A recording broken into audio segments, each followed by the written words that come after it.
ধেমাজি সদৰৰ সদৌ ধেমাজি জিলা ছাত্ৰ সন্থাৰ প্ৰতিবাদ আৰু প্ৰতিবাদকাৰীক বাধা দিয়া আৰক্ষীৰ বেহুফালি জিলা আয়ুক্ত কাৰ্যালয় চৌহদত প্ৰৱেশ ছাত্ৰ-ছাত্ৰী অসম অৰুণাচল সীমান্তত মিং মাং বদতিত সংঘটিত হোৱা গুলীচালনা ঘটনাক লৈ বিক্ষোভ প্ৰদৰ্শন কৰে সদৌ অসম ছাত্ৰ সন্থাই অসম অৰুণাচলৰ সীমা সমস্যা অতি শীঘ্ৰে সমাধান আৰু অসমীয়া গুলীবৰ্ষণ কৰা অৰুণাচলী দুৰ্বৃত্ত গ্ৰেপ্তাৰৰ দাবীত ধেমাজিত প্ৰতিবাদ সাব্যস্ত কৰে সদৌ অসম ছাত্ৰ সন্থাই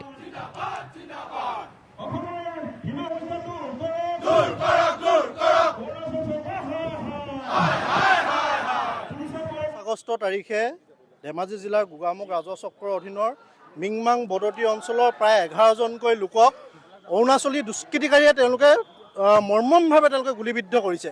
তাৰে 4জনক ডিব্ৰুগড়ত তেওঁলোক গুৰুতৰভাৱে তাত চিকিৎসাধীন হৈ আছে আৰু 7জন ব্যক্তি ধেমাজি অসামৰিক চিকিৎসালয়ত ইতিমধ্যে তেওঁলোকে চিকিৎসাধীন হৈ আছে। আমি আজি প্ৰতিবাদী কাৰ্যসূচীৰ জৰিয়তে মুখ্যমন্ত্ৰী হিমন্ত বিশ্ব শৰ্মা ডাঙৰীয়াক প্ৰশ্ন কৰিব বিচাৰিছোঁ, কাৰণ ইয়াৰ আগতেও 2জনকৈ ব্যক্তি অৰুণাচলীৰ গুলীত নিহত হ'ব লগা হৈছে।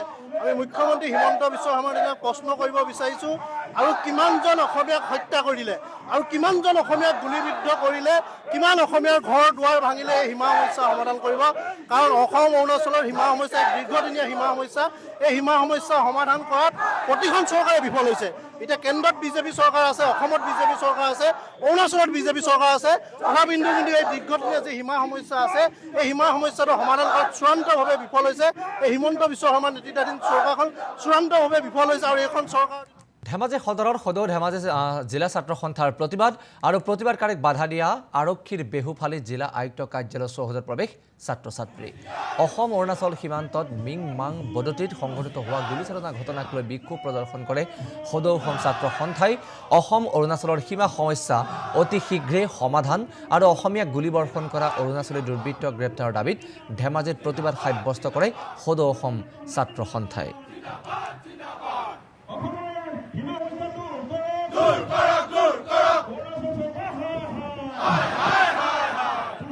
আগষ্ট তাৰিখে ধেমাজি জিলাৰ গোগামুখ ৰাজহ চক্ৰৰ অধীনৰ মিংমাং বদতি অঞ্চলৰ প্ৰায় 11জনকৈ লোকক অৰুণাচলী দুষ্কৃতিকাৰীয়ে তেওঁলোকে মৰ্মমভাৱে গুলীবিদ্ধ কৰিছে।